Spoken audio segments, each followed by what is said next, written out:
80,000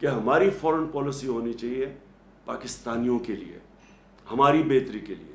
ہمیں اپنے ملک کو قربان نہیں کرنا چاہیے کسی اور کی فورن پالیسی آبجیکٹیوز کے لیے. یہاں پرابلم شروع ہو گیا. تو اب پھر چائنا کے اوپر بھی ہم چاہتے، ہمارا نیبر ہے، ہمارے اچھے تعلقات ہیں، ہم چاہتے تھے کہ آگے رائزنگ پاور ہے، ہمارا انٹرسٹ ہے کہ ہمارے ان سے اچھے تعلقات ہوں. ادھر بھی پرابلم آیا. اور پھر روس میں جب انویٹیشن ملا تو اب ہم کیوں چاہ رہے تھے، ہمارا تو بڑی پہلے سے کوشش ہو رہی تھی کہ رشیا ہمارے ساتھ تعلقات اچھے ہو، کیونکہ کولڈ وار کے بعد ہمارے، اور جو ہم نے امریکہ کا ساتھ دیا سوویٹس کے اگینسٹ افغانستان میں، تو ہمارے تعلقات کبھی بھی ٹھیک نہیں تھے. تو یہ پہلی دفعہ ہم نے کوشش کی، کیونکہ ہمیں بڑا فائدہ ہے خاص طور پہ گیس کا آگے، اور ہماری پہلے سے حکومتیں یہ گیس پائپ لائن کی بات کر رہی تھیں، اور یہاں گیس ختم ہوتی جا رہی ہے. اور دوسرا پھر ہم نے گندم امپورٹ کرنی تھی ان سے، اور وہاں ہم نے ان سے طے کیا کہ تیل 30% کم قیمت پہ ہمیں تیل مل رہا تھا. تو ہم نے ان سے نیگوشیٹ کرنا تھا اپنے لوگوں کی بہتری کے لیے. ہندوستان نے نیگوشیٹ کیا اور سستا تیل منگوا رہا ہے روس سے، جبکہ ہندوستان کی اسٹریٹجک الائنس ہے امریکہ کے ساتھ. تو اس کے اوپر وہ ناراض ہو گئے. اور پھر جب بیسز کی بات آئی کہ جی افغانستان اب جب ایویکویٹ کیا تو ہم آگے جو بیسز ہوں، ہم یہاں سے اگر کوئی ٹیررزم افغانستان میں تو کنڈکٹ کیا جائے، بالکل ان ایکسیپٹیبل ہے. ہم پہلے 80,000 لوگ مروا بیٹھے، کسی نے اپریشیٹ نہیں کیا، بلکہ افغانستان کو کئی ان کے پولیٹیشنز نے بلیم کیا کہ پاکستان کی وجہ سے ہم افغانستان میں کامیاب نہیں ہوئے. یعنی اتنا بڑا جھوٹ کہ ہماری وجہ سے کامیاب نہیں ہوئے. تو پہلے ہمیں بلیم بھی کیا، ہمارا اپریشیٹ بھی نہیں کیا، ہمارے ملک کی بھی تباہی ہو گئی، قبائلی علاقہ اجڑ گیا. اور اب کہہ رہے ہیں کہ پھر سے ہمیں بیسس، تو میں نے تو کبھی نہیں ماننا تھا. ادھر سے پرابلم شروع ہوئے. اور اس کے بعد وہاں سے یہ سازش تیار ہوئی. یہاں مل گئے ہمارے میر جعفر اور میر صادق. انہوں نے پوری طرح ان کے ساتھ یہ گیم پلان بن گیا. یہ مجھے اس کا انڈیکیشن ہو گئی تھی پچھلی جولائی کے اندر، جولائی اگست میں میں سمجھ گیا تھا کہ کچھ ہو رہا ہے. اور پھر یہ یہاں سے ان کے ساتھ مل کے، یہاں پھر ان کے ساتھ یہ جو ہمارے پولیٹیکل یہ جو 30 سال سے اس ملک کے اوپر بیٹھے ہوئے تھے چوری کرتے ہوئے، جن کے اوپر کرپشن کیسز تھے، جو عدالتوں میں ڈریگ کیے گئے، اور یہ بھی منصوبے کے تحت ان کو کنوکٹ نہیں کیا گیا. یہاں بھی طاقتور فورسز بیٹھی ہوئی تھی جو کہ ان کو کنوکٹ نہیں ہونے دے رہے تھے، کیونکہ ان کے پاس، ان کو تو اوپن اینڈ شٹ کیسز ہے، اور 95% کیسز ہمارے سے پہلے کے بنائے ہوئے ہیں ان کے اوپر. تو ان کے یہ یہاں مل کے ہمیں پتہ کیسے چلا، امریکن ایمبیسی میں ان کی فریکوینسی بڑھ گئی ان سے ملنے اپوزیشن پولیٹیشین سے، ہمیں وہ ساری انڈیکیشن تھی. اور پھر جو ہمارے 4-5 جو تھے بیک بینچر جو خوش نہیں تھے ہماری پارٹی سے، ان کو امریکن ایمبیسی بلا کے میٹنگز کرنی شروع کر دی. اب دیکھیں ایمبیسیز کا کام تو فورن پالیسی ہوتا ہے، ان کا کیا کام ہے کہ ہمارے ڈسیڈنٹس جو کہ خوش نہیں ہیں ان سے میٹنگ شروع کر دی. اور انہوں نے جب یہ پھر یہاں جب نو کانفیڈنس ہوا تو سب سے پہلے ان لوگوں نے جا کے لوگوں کو، ہمارے لوگوں کو خریدا اور توڑا، اور یہ گو بٹوین بنے جنہوں نے امریکن ایمبیسیز میں جا کے میٹنگز کی ان کے ساتھ.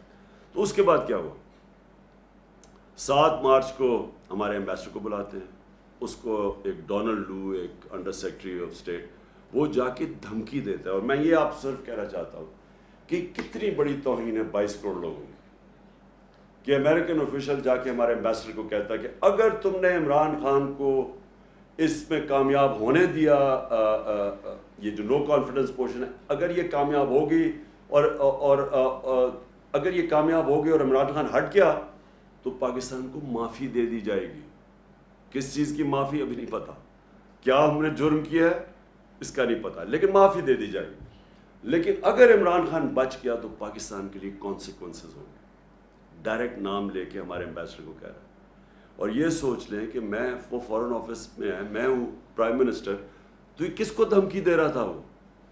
اور اگلے دن جس کو بھی دھمکی دی، اگلے دن نو کانفیڈنس موشن ٹیبل ہو جاتی ہے پارلیمنٹ میں. اور اس کے بعد یہ سارے ہمارے لوگ بھی، یہ جو لوٹے ہیں، یہ جا کے بکنا شروع ہو جاتے ہیں سندھ ہاؤس میں، اور ہمارے الائز بھی ایک دم پیچھے ہٹ جاتے ہیں. تو پوری سازش کی گئی. اور اس سازش کو کامیاب کروایا گیا یہاں سے. ہمارے میر جعفر اور میر صادق ملے ہوئے تھے سازش میں. اور اس کے بعد گورنمنٹ جب گری اور وہ سب کو پتہ ہے اس کے بعد کیا ہوا. 12 بجے عدالتیں کھلیں اور وہ جو سارا ہاتھ باندھ کے ہمیں بالکل آئسولیٹ کر کے تو یہ گورنمنٹ ہٹائی گئی. لیکن جو اصل سازش اس سے بھی بڑی سازش ہے وہ یہ ہے کہ چلیں اگر ہٹائی دینا تھا گورنمنٹ کو تو چلیں کوئی ایسے لوگ لے آتے جن میں شاید کوئی اہلیت ہمارے سے زیادہ اہلیت ہوتی, کوئی ان کے پاس کوئی گیم پلان ہوتا. پاکستان کا کرپٹ ترین مافیا کو ہمارے ملک کے اوپر مسلط کر دیا. شہباز شریف کے اوپر اور ان کی فیملی پہ 40 ارب روپے کے انڈر ٹرائل کیسز ہیں, انکوائری سٹیج پہ کیسز ہیں, اور نواز شریف اور اس کی بیٹی کنوکٹ ہو چکے ہیں. اس خاندان کو اوپر لا کے ملک پہ بٹھانا. باپ جو ہے شہباز شریف وہ بھی ضمانت پہ, بیٹا جو اس کا ہے حمزہ شریف جو ہر چھوٹے چھوٹے پیسے پکڑتا تھا, جو ان کے اوپر اوپن اینڈ شٹ کیس ہے. 16 ارب کا جو ایف آئی اے کا کیس ہے وہ اتنا سیدھا کیس ہے کہ نوکروں کے نام پہ پیسے لیے انہوں نے اور اس کے بعد فیملی ممبرز پہ ڈسٹریبیوٹ ہو گئے. نیب کے اندر کیس, ٹی ٹی کا کیس کیا ہے کہ یہاں سے پیسے پکڑتے تھے, اس کے بعد وہ ہنڈی حوالے سے ملک سے باہر بھجواتے تھے اور پھر فیک نام کے اوپر ریمیٹنسز دکھا کے پاکستان میں پیسہ لے کے آتے تھے. تو یہ کیسز جن کے پڑے ہوں اور آپ یورپ میں اور انگلینڈ میں جو دیکھ رہے ہیں, مجھے آپ بتائیں کہ کسی بھی الیکشن میں اجازت دی جائے گی اس طرح کے لوگوں کو الیکشن لڑنے کی؟ تو ہمارے ملک میں, اپنے ملک میں ان کے کیا مورالٹی ہے اور ایکسپیکٹیشنز ہیں پبلک ریپرزینٹیٹیو سے. ہمارے ملک میں پرائم منسٹر مسلط کر دیا ایک کرپٹ ترین آدمی اور اس کے ساتھ سارا ایک کرپٹ ترین ٹولہ جو انٹیریئر منسٹر ہے. امیجن کرو جس کے نیچے انٹیریئر منسٹری ہے, ان کا اپنا وزیر نون لیگ کا کہتا ہے اس نے 18 قتل کیے ہوئے. ان لوگوں کو ہمارے اوپر بٹھایا. میں سمجھتا ہوں کہ یہ اس سے بھی بڑی سازش ہے. آپ نے اگر ملک کو تباہ کرنا ہے تو چوروں کو ملک کے اوپر بٹھا دیں. آپ نے ایک فیکٹری کو تباہ کرنا ہے تو ایک کرپٹ آدمی کو فیکٹری کا مینیجر بنا دیں, فیکٹری بند ہو جائے گی آپ کی.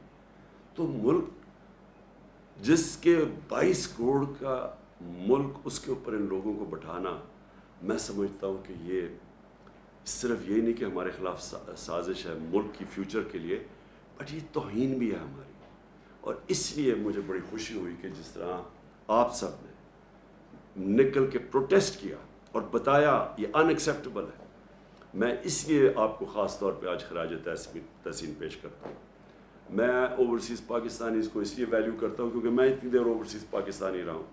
میں اپنے 18-20 سال کرکٹ کھیلتا تھا تو باہر ہی ہوتا تھا پاکستان کے, اور میری انٹریکشن, اور میں اپنے ایک یعنی میں پاکستانی بھی تھا اور اوورسیز پاکستانی بھی تھا. دیکھیں جو اوورسیز پاکستانی ہیں نا, ان کے اندر 2 بڑی امپورٹنٹ کوالٹیز ہیں. ایک اسپیشلی یورپ اور انگلینڈ کے اندر آپ نے ڈیموکریٹک سسٹمز کو فنکشن ہوتے دیکھا, آپ نے اداروں کو چلتے دیکھا.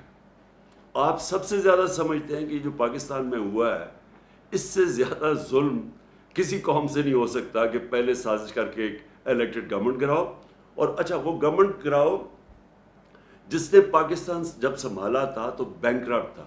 سب سے بڑا بیرونی خسارہ تھا پاکستان کا, جس کو کرنٹ اکاؤنٹ ڈیفیسٹ کہتے ہیں. کبھی پاکستان کی تاریخ میں اتنا بڑا بیرونی خسارہ نہیں ملا تھا. اور اس ملک کو جو بینکرپٹ ملک تھا, جدھر ہمارے پاس ڈالرز ہی نہیں تھے, اور یعنی میرے لیے اتنا وہ شرمندگی کا وقت تھا کہ مجھے جا کے باہر کے ملکوں سے پیسے مانگنے پڑے کیونکہ ہم بالکل بینکرپٹ تھے. ہاتھ پھیلانے پڑے اور شرم آتی تھی کہ لوگوں سے ہم پیسے مانگ رہے ہیں کیونکہ ہمارے پاس تو ریزروز ہی ختم ہو گئے تھے. ہمارے پاس تو 2 ہفتے کی امپورٹس کے لیے پیسہ ہی نہیں تھا, ہم ڈیفالٹ کرتے جا رہے تھے. تو وہ ملک ہمیں جب ملا, اور مجھے بڑا فخر ہے کہ اس کے باوجود کہ ہمارے دوسرے سال پہ کرونا نے ہٹ کیا پاکستان کو, کرونا وائرس نے, اور آپ کو سب کو پتہ ہے انگلینڈ میں یورپ میں کیا اس کا امپیکٹ پڑا ہے. آپ یہ سمجھیں کہ یہ ہمیں باتیں کرتے ہیں اہلیت کی, کہ پاکستان وہ ملک تھا جس دنیا میں ریکگنائز ہوتا ہے کہ سب سے بہترین طریقے سے ہم نے کرونا کو مینیج کیا. ہم نے اپنی اکانومی بچائی, اپنے غریب لوگ بچائے, اور پھر لوگوں کو کرونا سے بچایا. آپ یہ سوچیں کہ ہمارے ٹوٹل 31,000 لوگ بدقسمتی سے جو کرونا کے اندر گئے. ہندوستان میں جو لیٹسٹ ان کی اب جو فگرز ریوائز فگرز آ رہی ہیں, 50 لاکھ سے اوپر لوگ ان کے مرے. 50 لاکھ سے اوپر, 50 لاکھ سے کوئی یعنی 55 لاکھ تک ان کے لوگ مرے, جو لیٹسٹ فگرز ابھی آ رہی ہیں. اسی دور, اور ان کی اکانومی 7% گرو کر رہی تھی, -7 پہ چلی گئی. ہماری اکانومی تھی 0.2% پہ, اور ہم نے جس طرح کرونا ہینڈل کیا, ہماری تیسرے سال میں 5.6% گروتھ ریٹ تھی جو IMF نے لے کے آیا. تو 0.2 سے اوپر اکانومی بھی بچی, ہم نے اپنی انڈسٹری کو بوسٹ دیا, ہماری ریکارڈ ایکسپورٹس تھی, ہماری ریکارڈ ریمیٹنسز آپ کی وجہ سے, کیونکہ ہم نے کوشش پوری کی کہ اوورسیز پاکستانی کو انکریج کرے کہ بینکنگ چینل سے. 31 ارب ڈالر کی پاکستان میں ریمیٹنسز آئیں, جو ریکارڈ ہے. ہمارا جو ڈیجیٹل روشن ڈیجیٹل پاکستان تھا, اس سے آپ نے اس کے ذریعے اٹریکٹ کیا ہم نے پیسے. ہماری ٹیکس کلیکشن پاکستان کی تاریخ کی ریکارڈ تھی. ہماری جو 5 فصلیں تھیں, اور خاص طور پہ جو 4 بڑی فصلیں, اس میں پاکستان کی تاریخ میں ریکارڈ پروڈکشن ہوئی, سب سے زیادہ پیداوار ہوئی, کیونکہ ہم نے کسانوں کی مدد کی, ان کو ٹھیک ٹائم میں پیسے دیے, ان کو صحیح قیمت لوائی اپنی فصلوں کی. کبھی اتنا پیسہ ہمارے کسانوں کے پاس نہیں گیا, جو 60% پاکستان ہے. اور ہماری جو انڈسٹری جو کارپوریٹ پروفٹس تھے وہ ریکارڈ ہوئے. یعنی ملک کو تب انہوں نے ہماری گورنمنٹ گرائی جب اصل میں ملک سارا IMF کہہ رہے سسٹینیبل گروتھ کے اوپر چلا گیا تھا. یہ بھی سازش تھی. ان کو خطرہ تھا کہ اگر اور جس طرح ہمارے سارے پلانز آگے جا رہے تھے, فیوچر لانگ ٹرم پلاننگ, ان کو ڈر یہ تھا کہ اب اس کے بعد سارے مشکل وقت سے تو ہم نکل چکے تھے, تب انہوں نے گورنمنٹ گرائی. اب میں آپ کو جو سازش کا بریف طریقہ بتاؤں کہ یہ جب باہر سے سازش کرتے ہیں, یہ کرتے کیا. جو پرائم منسٹر مصدق تھے 1950 کی دہائی میں, 54 میں جب تھے وہ ایران میں, تو اب تو CIA کے پیپرز ڈی کلاسیفائی ہو گئے نا, تو آپ وہ پورا پڑھ لیں کہ اس کو کیسے گرایا گیا تھا MI5 نے اور MI6 نے اور CIA نے. طریقہ کیا تھا, اور اس کا کیا مسئلہ تھا کہ وہ چاہتا تھا کہ ایران کے تیل سے ایرانیوں کو فائدہ ہو. وہ ان کی جو برطانیہ کے امریکنوں کی کمپنیاں تھیں, وہ زیادہ پیسے وہ لے کے جا رہی تھی, وہ چاہتا تھا ایران کو فائدہ ہو. اس کی وجہ سے انہوں نے اس کی گورنمنٹ گرائی. اور کیسے گرائی؟ سب سے پہلے میڈیا پہ پیسہ خرچ کیا, اس کو برا بھلا اس کے خلاف کیمپین کی گئی. میں آج پوچھتا ہوں میڈیا سے, اپنے میڈیا سے, ذرا آپ بھی پوچھا کریں کہ کدھر گئی مہنگائی. اب تو مہنگائی ہمارے دور سے اب تو ریکارڈ مہنگائی پہنچ گئی ہے. بجلی کی قیمتیں بڑھا دی ہیں انہوں نے, گھی ریکارڈ قیمت پہ, ہر چیز کی قیمت بڑھ گئی ہے. اب کیوں نہیں مائک پکڑ کے لوگوں کے پاس جا رہے ہیں جی کہ بتائیں جی کیا حالات ہیں اپنے؟ اب کیوں نہیں پوچھتے؟ ہمارے تھوڑا سا اتنا سا قیمت بڑھتی تھی, جا کے مائک پکڑ کے لوگوں سے کہتے تھے جی دیکھیں گورنمنٹ نے تباہ کر دیا, کدھر ہے نیا پاکستان. پیسہ چلا تھا اس کے اوپر, یہ پیسہ چلایا تھا ہماری گورنمنٹ کو ڈیگریڈ کرنے کے لیے. اور بالکل یہ مصدق سے انہوں نے کیا. پھر انہوں نے پیسہ چلایا اس کی اپنی پولیٹیکل پارٹی کے پولیٹیشنز پہ, جو ہمارے پہ پیسہ پہ, یہ سندھ ہاؤس میں جو نیلام گھر بنا ہوا تھا, پیسہ چلا تھا ان کے اوپر. پھر انہوں نے ڈیمونسٹریشنز کروائیں جو اپوزیشن پارٹیز تھی. یہ سارا جب مصدق کو گرایا تھا, آخر میں جب مداخلت ہونے سے پہلے یہ سب کچھ کیا تھا. انہوں نے بھی لانگ مارچ, کبھی فضل الرحمان آ رہا ہے لانگ مارچ, کبھی وہ بلاول آ رہا ہے سندھ سے لے کر لوگوں کو, وہ ساری فیل ہو گئی کیونکہ لوگ ان کے ساتھ ہی نہیں تھے. آخر میں انہوں نے ہمارے پاس یہ جو کیا. اور میں جو آپ سے اوورسیز پاکستانی آپ سے جو میں نے امید لگائی ہے وہ یہ کہ آپ نے اپنے پولیٹیشنز کو, کیونکہ اگر کسی کو بھی وہاں انہوں نے پتہ نہیں چلنے چاہیے پاکستان کی جو نیوز ہے, باہر نکلنے نہیں دی کہ یہ ہوا کیا پاکستان سے. وہاں بار بتایا جی عمران خان بڑا ان پاپولر ہو گیا تھا, دیکھیں جی اس کو گرا دیا. انہوں نے کوئی یہ نہیں بتا رہا کہ ہمارے پاس وہ جو میں نے اس کو ڈی کلاسیفائی کر کے وہ جو ڈاکیومنٹ ہے جو سائبر ہے, جو مراسلہ ہے, جو ہمارے ایمبیسڈر نے بھیجا, جو 2 دفعہ نیشنل سیکورٹی کونسل کے سامنے پریزنٹ ہوا, جس کے اندر واضح یہ ساری چیزیں ایمبیسڈر نے خود کنفرم کیا کہ کس طرح کی دھمکی دی گئی تھی. اور پتہ تھا ان کو کہ نو کانفیڈنس موشن آ رہی ہے، اور ان کو اور اس کے اوپر دھمکی دے کے اس کو کامیاب کرنا ہے. تو اب تو کلیئر ہو گیا سب کچھ. اب تو ان کو بھی ماننا پڑا کہ جناب وہ سارا کچھ اوتھینٹک ہے. لیکن باہر نہیں پتا، آپ کے یورپ میں نہیں پتا، انگلینڈ میں نہیں پتا، انہوں نے سپریس کیا ہوا ہے. وہ بھی ان کی بھی میڈیا ان کی اسٹیٹ پالیسیز کے ساتھ رہتے ہیں، اور انہوں نے کہا ہوگا کہ یہ بھی ہمارے نیشنل انٹرسٹ میں. لیکن آپ کو کم از کم یہ پوچھنا چاہیے اپنے پولیٹیشین سے، لوگوں کو لکھنا چاہیے، لیٹر لکھنا چاہیے کہ یہ جو ہوا ہے یہ کیا یہ آپ الاؤ کریں گے اپنے ملک میں؟ کیا ہندوستان میں آپ کریں گے؟ یہ ایک 22 کروڑ لوگوں کے ملک میں یہ جو انہوں نے کیا ہے، کم از کم آپ کو letter to the editors campaign, اب تو سوشل میڈیا کیمپین آپ کر سکتے ہیں. آپ پلیز اس کے اندر ضرور شرکت کریں، کیونکہ وہاں آپ کی آواز اثر کرتی ہے، لوگوں کو افیکٹ کرتی ہے. لوگوں کو پتہ ہے جب ایک آپ پوری کیمپین چلاتے ہیں، اور میں کہہ رہا ہوں سوشل میڈیا پہ کیمپین چلائیں، لیکن آواز ضرور اپارٹ فرام پروٹیسٹ جو آپ نے کیے یہ ضرور کریں. دوسری چیز ہم نے تو یہ ایکسیپٹ کبھی نہیں کرنا. میں نے ابھی جلسے کر رہا ہوں، لیکن میں انشاءاللہ 20 تاریخ کے بعد کال دوں گا اسلام آباد کی، اور میں یہ میری 26 سال کی پبلک ڈیلنگ کے اندر یہ میرا تجربہ ہے کہ کبھی پاکستان کی تاریخ میں اتنی بڑی پبلک نہیں نکلے گی جو انشاءاللہ اسلام آباد پہنچے گی. اور میں نے کبھی پبلک میں اتنا شعور اور بیداری نہیں دیکھی جو آج پاکستانی قوم میں ہے. میں نے کبھی پاکستانی قوم کو اتنا متحد نہیں دیکھا. صرف میں نے ایک دفعہ 1965 وار میں دیکھا تھا، میں 13-14 سال کا تھا، مجھے ابھی بھی یاد ہے کہ کس طرح ساری قوم اکٹھی ہو گئی تھی. اس کے بعد یہ پہلی دفعہ میں نے دیکھا کہ ساری قوم اکٹھی ہو گئی ہے ایک چیز کے اوپر کہ غلامی نامنظور، امپورٹڈ حکومت نامنظور. یہ ساری پاکستانی قوم میں نعرہ چل پڑا. انہوں نے اتنی بے شرمی کی کہ وہاں ان کو آوازیں لگ گئیں جا کے مدینہ کے اندر، اور ہمارے اوپر کیسز کر دیے، بلاسفمی کیسز کر دیے. سوچے کہ کچھ شرم نہیں آتی کہ اس کے اوپر ہمارا یہاں شب دعا ہو رہی تھی، ہمیں پتہ ہی نہیں ہے کہ یہ پہنچے ہوئے مدینہ، اور اس وقت انہوں نے ہمارے اوپر کیسز کیا اور شیخ رشید کے بھتیجے کو انہوں نے پکڑ کے جیل میں ڈال دیے. یہ ہے وہ حکومت جو لے کے آئے ہیں، کرمنلز کی حکومت ہے. انہوں نے ساری زندگی یہ کیے، جھوٹے کیسز، مخالفین کے خلاف ڈرانا دھمکانا، اور جو نہ ڈرے اس کو خرید لاؤ، یا خریدو اور یا پھر. تو انہوں نے وہ جو کیسز کیے، میری ایک کنٹینشن ہے کہ دنیا کے کسی حصے میں جدھر پاکستانی ہے، یہ حکومت کے لوگ چلیں، ان کو 2 نعرے لگیں گے ہر جگہ، غدار اور چور. کہیں بھی یہ چلے جائیں، کیونکہ اس وقت قوم میں کنسنسس ہو چکا ہے اس چیز کا. اور اس لیے میں لوگوں کو ایک پرامن احتجاج ہوگا ہمارا اسلام آباد میں. ہم کبھی نہیں چاہتے کہ کسی قسم کا انتشار ہو، بلکہ ہم فیملیز کو بھی بلا رہے ہیں.